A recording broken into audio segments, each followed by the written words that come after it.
निलेश लंके शरद पवार गटात प्रवेश करणार असल्याची माहिती झी 24 तासला सूत्रांनी दिली आहे। पारनेरचे आमदार लंके शरद पवार गटात जाणार असल्याची माहिती सूत्रांकडून मिळते।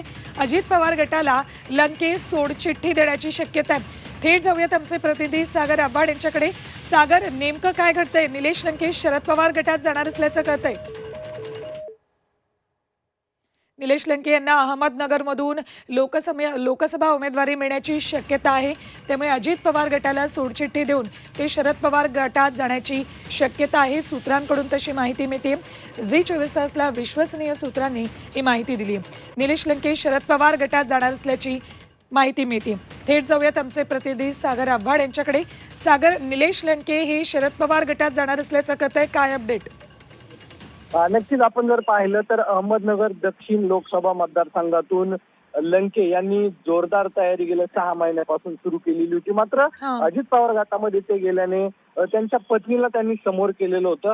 एकंदरीत जर परिस्थिती पाहिली तर एक मागील आठवड्यामध्ये अमोल कोल्हे यांनी एक नाटकाचा प्रयोग जो आहे तो नगरमध्ये घेतला होता आणि त्याला उत्स्फूर्त असा प्रतिसाद मिळाला होता। त्यानंतर अमोल कोल्हे त्याचबरोबर निलेश लंके यांच्यामध्ये चर्चा झाली आणि हा प्रवेश घेण्याची शक्यता आणि उमेदवारी मिळण्याची शक्यता समोर दिसत असल्याने त्यांनी या प्रवेश करण्याची भूमिका जी आहे ती घेतलेली आहे।